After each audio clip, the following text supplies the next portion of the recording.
রাসূলুল্লাহ সাল্লাল্লাহু আলাইহি ওয়াসাল্লামের জন্ম কখন, মৃত্যু কখন, জন্ম কোন সালে, মৃত্যু কোন সালে এবং কোন দিনে এবং কোন মাসে, এই নিয়ে লম্বা এবং ব্যাপক আলোচনা আছে ইতিহাসের বইগুলোতে।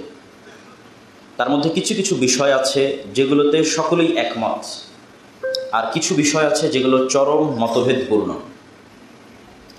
যেমন রাসূলুল্লাহ সাল্লাল্লাহু আলাইহি ওয়াসাল্লামের জন্মের তারিখ সম্পর্কে যদি আমরা বলি, তাহলে জন্মের বছর নিয়ে কোনো দ্বিমত নেই রাসূলুল্লাহ সাল্লাল্লাহু আলাইহি ওয়াসাল্লামের, এবং জন্মের বার, যেই বারে তিনি জন্মগ্রহণ করেছেন সেই বার নিয়েও কোনো দ্বিমত নেই। একইভাবে তিনি যেই বারে মৃত্যুবরণ করেছেন সেই বার নিয়েও কোনো দ্বিমত নেই। যেমন আমরা বলি শনিবার, রবিবার, সোমবার, এই বার, যে কোন বারে আল্লাহর নবী মারা গেছে এবং কোন বারে আল্লাহর নবী জন্ম নিয়েছে, জন্ম এবং মৃত্যু উভয়ের ক্ষেত্রে এই একটা জিনিস কমন, যে বার নিয়ে কোনো মতভেদ নাই। সকলেই একমত জন্ম সোমবারে, সকলেই একমত মৃত্যু সোমবারে। কিন্তু মতভেদ কী নিয়ে তৈরি হয়েছে? কোথাও মতভেদ তৈরি হয়েছে মাস নিয়ে এবং কোথাও মতভেদ তৈরি হয়েছে তারিখ নিয়ে।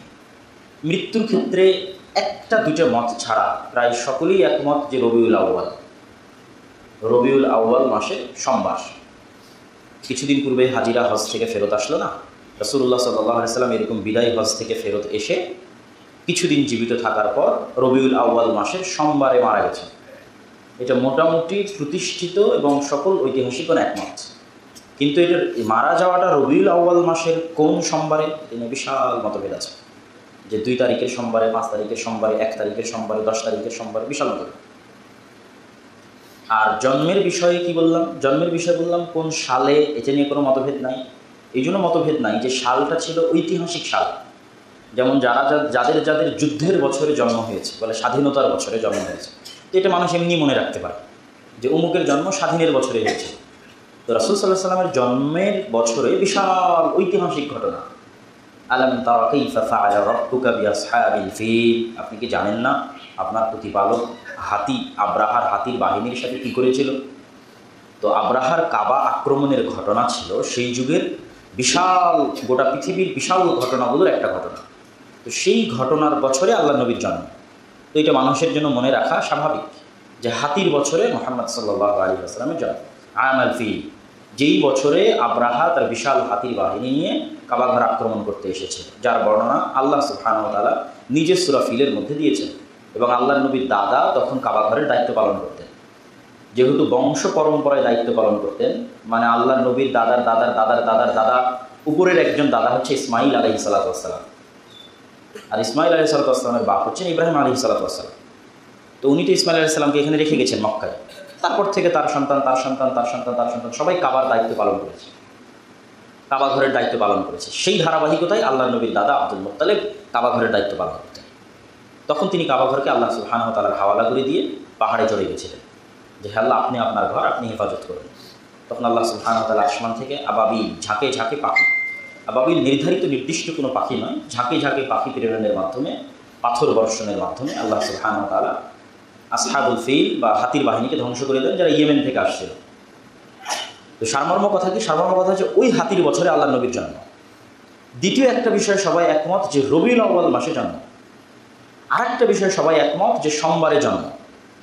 তাহলে কয়েকটা বিষয়ে আমরা একমত পেলাম। হাতির বছর একমত, রবিউল আউয়াল, যদিও জন্মের বিষয়ে রবিউল আউয়াল মাসের বাইরেও অন্য অনেক মাসের বর্ণনা আছে। মৃত্যুর বিষয়ে রবিউল আউয়াল মাস বাদে অন্য মাসের বর্ণনা তেমন নাই, কিন্তু জন্মের বিষয়ে অনেক মাসের বর্ণনা আছে। কেউ বলেছে রমাজান, কেউ বলেছে অমুক, কেউ বলেছে অমুক, বিভিন্ন। কিন্তু বেশি প্রাধান্যপ্রাপ্ত মত হচ্ছে রবিউল আউয়াল মাস। আর রবিউল আউয়াল মাসের 2টা তারিখ নিয়ে সবচেয়ে বেশি মতভেদ আছে। এমনিতেই 12টা মত আছে, মোট 12টা মত আছে যে কোন তারিখে তার জন্ম হয়েছিল। তার মধ্যে 2টা মত বেশি প্রসিদ্ধি লাভ করেছে। তার মধ্যে একটা হচ্ছে 12 রবিউল আউয়াল, আর একটা হচ্ছে 8 রবিউল আউয়াল। 8 রবিউল আউয়াল সম্পর্কে আল্লামা কাসতালানি এবং জারকানি তাদের বর্ণনায় অধিকাংশ মুহাদ্দিস এবং 2 জন সাহাবী আব্দুল্লাহ ইবনে আব্বাস এবং জুবাইর ইবনে মুতঈম এবং অধিকাংশ ঐতিহাসিক ও সিরাত বিশেষজ্ঞদের মতে 8 রবিউল আউয়াল হচ্ছে হাতির বছরের রবিউল আউয়াল মাসের সোমবার, যেই সোমবারে রাসূলুল্লাহ সাল্লাল্লাহু আলাইহি ওয়াসাল্লাম জন্মগ্রহণ করেছিলেন। মুহাদ্দিসগণ বেশিরভাগ এই মতটাকে প্রাধান্য দিয়েছে। আর শুধু একজন সিরাত লেখক ইবনে ইসহাক, তিনি 12ই রবিউল আউয়ালের মত নকল করেছে, কিন্তু কোনো সানাদ উল্লেখ করেনি যে কে এই মতটি পেশ করেছে, কার পক্ষ থেকে পাওয়া যায়। কিন্তু ইবনে ইসহাকের সিরাত যেহেতু অনেক বেশি প্রসিদ্ধ, একজন প্রসিদ্ধ বক্তার মুখ থেকে মানুষ কিছু শুনলে ওটা বেশি ভাইরাল হয়। তো ইবনে ইসহাক যেহেতু বেশি প্রসিদ্ধ সিরাতের লেখক, এটাই বেশি গোটা দুনিয়াতে ভাইরাল হয়ে গেছে যে আল্লাহর নবীর জন্ম 12ই রবিউল আউয়াল। কিন্তু তিনি তার বইয়ে স্পষ্ট কোনো দলিল বা নাস পেশ করেননি যে 12ই রবিউল আউয়ালের জন্ম। এইগুলো মোটামুটি রাসূলুল্লাহ সাল্লাল্লাহু আলাইহি ওয়াসাল্লামের জন্ম এবং মৃত্যুর দিন এবং তারিখ নিয়ে মতভেদ। আবারও যদি সারমর্ম করি, তাহলে রাসূল সাল্লাল্লাহু আলাইহি ওয়াসাল্লাম কোন সালে মারা গেছেন এটা নিয়েও মতভেদ নাই, কোন সালে জন্মগ্রহণ করেছেন এটা নিয়েও মতভেদ নাই। রাসূলুল্লাহ সাল্লাল্লাহু আলাইহি ওয়াসাল্লাম কোন বারে জন্মগ্রহণ করেছেন এবং কোন বারে মারা গেছেন এটা নিয়েও মতভেদ নাই। সোমবারে মারা গেছেন, সোমবারে জন্মগ্রহণ করেছেন। রাসূল সাল্লাল্লাহু আলাইহি ওয়াসাল্লাম কোন মাসে মৃত্যুবরণ করেছেন এটা নিয়ে মতভেদ অনেক অল্প, প্রায় সবাই একমত যে রবিউল আউয়াল মাস। কিন্তু কোন মাসে জন্মগ্রহণ করেছেন এটা নিয়ে ব্যাপক মতভেদ আছে, তবে বেশি প্রসিদ্ধ মত হচ্ছে রবিউল আউয়াল। রবিউল আউয়ালের তারিখ 12টা আছে, মানে মতের তারিখ 2 তারিখে বেশি মত, 8 রবিউল আউয়াল, 2 12ই রবিউল আউয়াল। 8 তারিখ বিষয়ে আব্দুল্লাহ বিন আব্বাস এবং জুবাইর বিন মুতঈম সহ বেশিরভাগ মুহাদ্দিস 8 তারিখের পক্ষে। ইবনে ইসহাক সর্বপ্রথম যিনি তার বইয়ে 12ই রবিউল আউয়ালের মত নকল করেছেন সনদ ছাড়া, কিন্তু ওটাই বেশি ভাইরাল হয় এবং মানুষ ওটাকেই মনে করে নেয় যে 12ই রবিউল আউয়াল। এই গেল মোটামুটি রাসূলুল্লাহ সাল্লাল্লাহু আলাইহি ওয়াসাল্লামের জন্ম এবং মৃত্যু নিয়ে সারমর্ম। এখন রাসূল সাল্লাল্লাহু আলাইহি ওয়াসাল্লামের জন্মকে লক্ষ্য করে বা মৃত্যুকে লক্ষ্য করে কিছু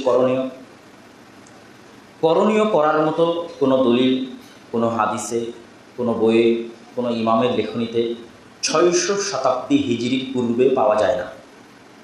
তথা আবু হানিফা রাহিমাহুল্লাহ থেকে কেউ একটা বাক্য দেখাতে পারবে না যে আবু হানিফা রাহিমাহুল্লাহ মিলাদুন নবী সম্পর্কে কিছু লিখেছেন অথবা কিছু বলেছেন। আবু হানিফা রাহিমাহুল্লাহ বাদ দিলাম, ইমাম আবু ইউসুফ, ইমাম মুহাম্মদ, তার 2জন প্রসিদ্ধ শাগির্দ, তাদের থেকেও দেখাতে পারবে না। ইমাম শাফিঈ আরেক মাযহাবের যিনি ইমাম, তার পক্ষ থেকেও দেখাতে পারবে না। ইমাম মালিক আরেক মাযহাবের যিনি ইমাম, তার পক্ষ থেকেও দেখাতে পারবে না। ইমাম আহমদ আরেক মাযহাবের যিনি ইমাম, তার পক্ষ থেকে দেখাতে পারবে না। তথা 4 মাযহাবের 4 ইমামের পক্ষ থেকে কেউই এই বিষয়ে কোনো মন্তব্যই দেখাতে পারবে না, নাই তো দেখাবে কোথায় থেকে। তথা 600 শতাব্দী হিজরির আগে মানুষ এই নামের সাথে পরিচিতই ছিল না। 600 শতাব্দী হিজরিতে একজন শিয়া শাসক সর্বপ্রথম, ফাতিমীয় শাসনামলে সর্বপ্রথম একজন শিয়া শাসক এই মিলাদের সিস্টেম, আনন্দ উদযাপনের সিস্টেম রাজকীয়ভাবে চালু করে, রাষ্ট্রীয়ভাবে চালু করে।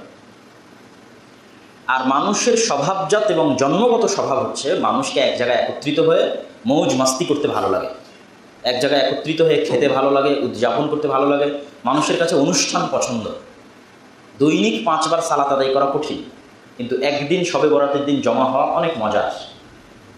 কোরআন শিখা অনেক কঠিন, কিন্তু একদিন জালসায় যাওয়া, আত্মীয় স্বজনকে জালসার দিন দাওয়াত দেওয়া অনেক আনন্দের। তো এটা যেহেতু অনেক আনন্দের, তো বেশিরভাগ মানুষের কাছে এটা কী হয়েছে, গ্রহণীয় হয়ে গেছে। ভালো তো, একটা যদি আনন্দের দিন নতুন বাড়ে, উদযাপনের দিন নতুন বাড়ে, সমস্যা নেই। তো মানুষ তার হাওয়া অন্তরের অনুসরণ করতে গিয়ে আনন্দ এবং উদযাপনের লক্ষ্যে এটার পিছু পড়ে গেছে। আর শুরুটা কোথায়?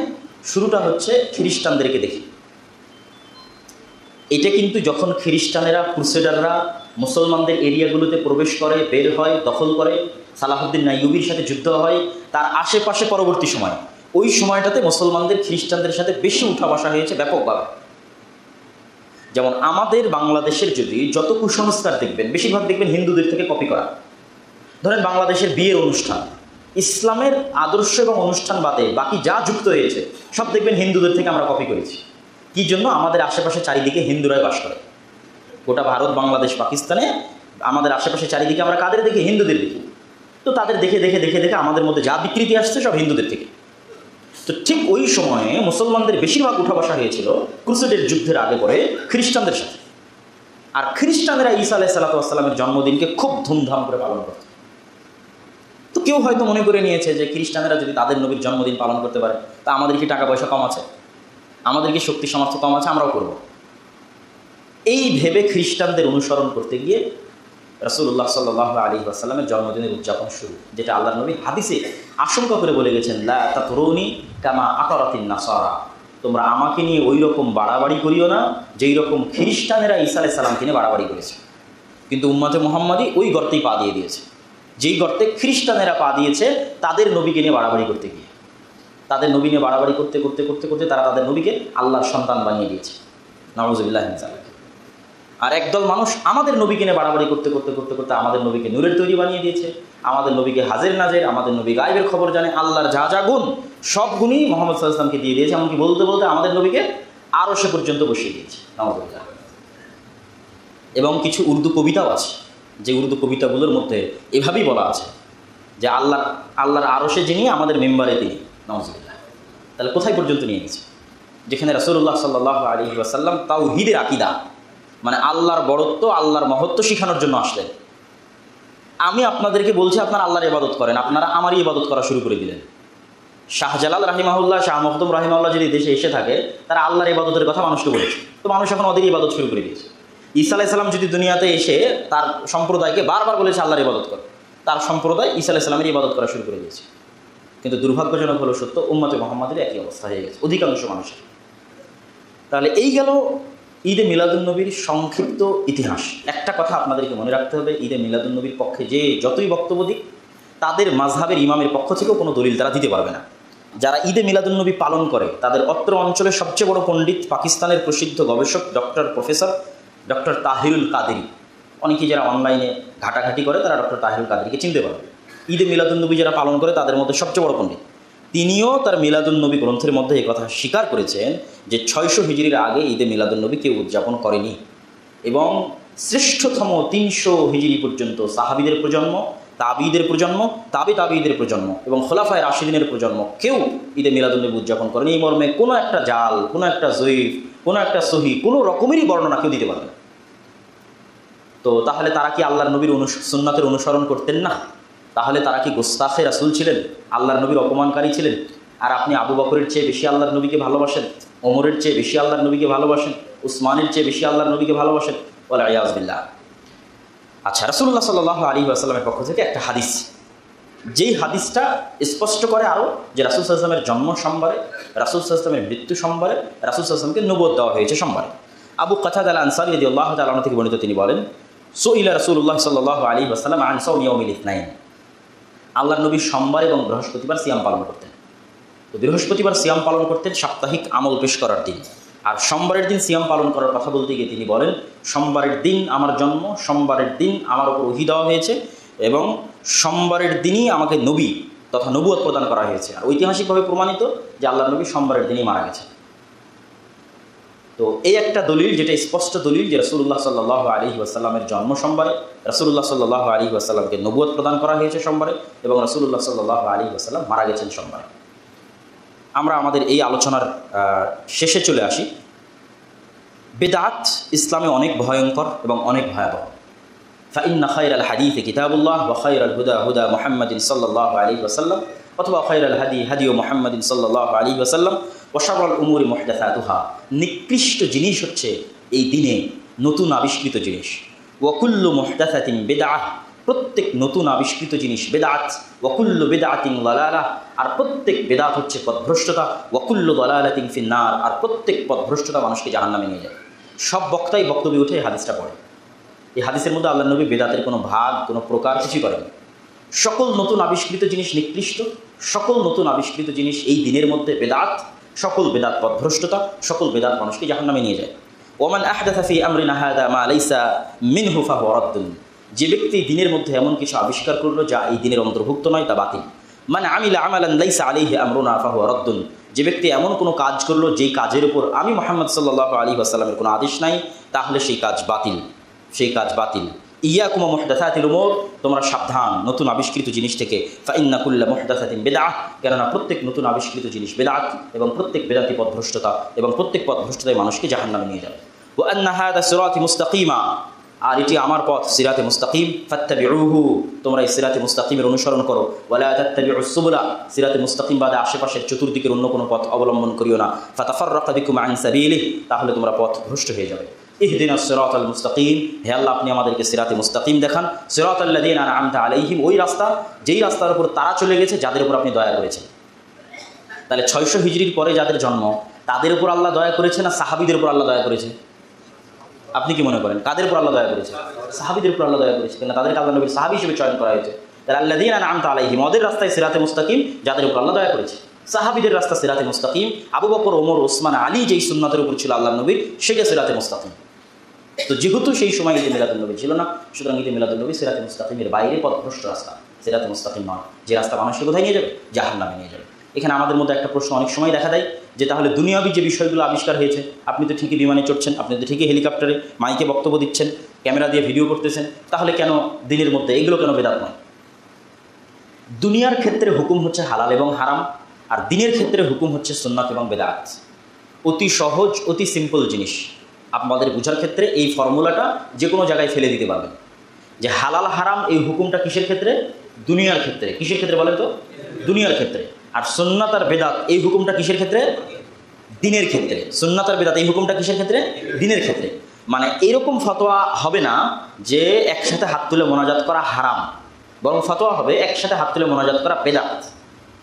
মানে এই জায়গায় হুকুম আরোপ হবে সুন্নাত অথবা বেদাত, কেননা এটা দিনের অংশ। আর হালাল আর হারামের হুকুম আরোপ হবে কোথায়? দুনিয়ার মধ্যে। তথা আপনার ব্যবসা বাণিজ্য, টাকা পয়সা যা বাইরে করতেছেন দুনিয়াবী জীবনে, ওগুলোর উপর হুকুম লাগবে হালাল না হারাম। হালাল হারামের ক্ষেত্রে মূলনীতি হচ্ছে আল্লাহর নবী যা হারাম করেছে তা বাদে সবই হালাল। এই জন্য উসুলে ফিকহে একটা কথা বলা হয় আল আসলু আল হিল, আসল হচ্ছে হালাল, সবই হালাল। প্রত্যেক জিনিসের মধ্যে আসলটা হচ্ছে হালাল। হারাম অতটুকুই যতটুকু আল্লাহ হারাম করেছে, হারাম অতটুকুই যতটুকু আল্লাহর নবী হারাম করেছে। কিন্তু আসল কি? আসল হচ্ছে হালাল, সবই হালাল। আপনার চোখের সামনে আশেপাশে যা দেখছেন সবই হালাল, শুধু অতটুকুই হারাম যতটুকু আল্লাহ এবং আল্লাহর নবী হারাম করেছে। তাহলে আল্লাহ নবীর যুগে বিরিয়ানি ছিল না, আল্লাহ নবীর যুগে বার্গার ছিল না, পিৎজা ছিল না, আল্লাহ নবীর যুগে আপনারা বাঙালিরা যা খান ইলিশ মাছ আল্লাহ নবীর ওখানে ছিল না, আর অনেক কিছু ছিল না, যেগুলো আপনারা নতুন নতুন দিন দিন আবিষ্কার করতেছেন। তাহলে মানুষ কিয়ামত পর্যন্ত যা আবিষ্কার করবে সবই হারাম, অতটুকুই হারাম যতটুকু আল্লাহর নবী হারাম করে গেছে। ব্যবসার যত ধরন আপনি বের করবেন সবই হালাল, যতক্ষণ না আল্লাহর নবীর ফরম্যাটের মধ্যে পড়ে যাচ্ছে যে এটা হারাম, এটা হারাম, এটা হারাম। ধোঁকা থাকলে হারাম, জুয়া থাকলে হারাম, এরকম অসংখ্য। গোস্তের মধ্যে বলে দিয়েছে যে রক্ত হারাম, মৃত হারাম, শুকুর হারাম, শিকারী যেগুলো বাঘ ভাল্লুকের মতো হিংস্র প্রাণী সেগুলো হারাম, যাদের দাঁত আছে এরকম শিকার করতে পারে সেগুলো হারাম, যারা থাবা দিয়ে শিকার করে সেগুলো হারাম। এখন এ বাদে যা আছে সবই তোমরা খাও, এ বাদে যা আছে তোমরা যত আইটেম তৈরি করতে পারো, যত আইটেম আবিষ্কার করতে পারো, জমিন থেকে উৎপাদন করতে পারো, সবই হালাল। কুলু মিন তাইয়্যিবাতি মা রাযাকনাকুম, আমি তোমাদেরকে যা রিজিক দিয়েছি তা থেকে সবই হালাল, অতটুকুই হারাম যতটুকু আল্লাহ এবং আল্লাহর নবী হারাম করেছে। আর দিনের ক্ষেত্রে সবই বেদাত, আল আসলু আল বিদআহ। দিনের ক্ষেত্রে কি বললাম বলেন তো? সবই বেদাত, অতটুকুই সুন্নাত যতটুকু আল্লাহ এবং আল্লাহর নবী করতে বলেছে। সম্পূর্ণটা বিপরীত, সবই বেদাত। করতে হলে দলিল দিয়ে করতে হবে, দলিল নাই বেদাত করার কোনো অপশনও নাই, সুযোগও নাই, চান্সও নাই। তখন আর এই প্রশ্ন করতে পারবেন না আপনি তো মসজিদ পাকা করেছেন, টাইল দিয়েছেন, এগুলো বেদাত নয় কোনো, মুক্ত মুখ ত্যান। এগুলো হচ্ছে দুনিয়াবী বিষয়। দুনিয়াবী বিষয়ে যা আসবে সবই হারাম, অতটুকুই হারাম যতটুকু হারাম করা হয়েছে। তথা দুনিয়ার ক্ষেত্রে হারামের দলিল লাগবে, আর দিনের ক্ষেত্রে করার জন্য দলিল লাগবে, আর দুনিয়ার ক্ষেত্রে বিরত থাকার জন্য দলিল লাগবে। দুনিয়ার ক্ষেত্রে আপনি বলতে পারবেন এটা হারাম কোথায়, দলিল দেখাও। এটা বলতে পারবেন না যে হালাল কোথায়, দলিল দেখাও, এটা বলতে পারবেন না। দুনিয়ার ক্ষেত্রে যদি আপনি বলেন এটা যে হালাল, দলিল দেখাও, এই কথা চলবে না। আপনি এটা বলতে পারবেন হারাম কোথায়, দলিল দেখাও, হালালের কোনো দলিল পাবেন না, সবই হালাল। দলিল লাগবে কিসের? হারামে। আর দিনের ক্ষেত্রে আপনি এটা বলতে পারবেন না যে এটা বেদাত, দলিল কোথায়, দলিল দাও, এটা যে বেদাত দলিল দাও, না, সবই বেদাত। এখানে আপনি দলিল চাইবেন কিসের? সুন্নাত, যে তার দলিল দাও, যেটা দলিল আছে সেটা সুন্নাত, বাকি সবই বেদাত। এই সংক্ষিপ্ত মূলনীতি যদি আমরা বুঝে যাই তাহলে সুন্নাত, বেদাত এবং হালাল হারাম এই ধরনের মাসলা মাসাইলের ক্ষেত্রে আমাদের জন্য অনেক সহজ হবে।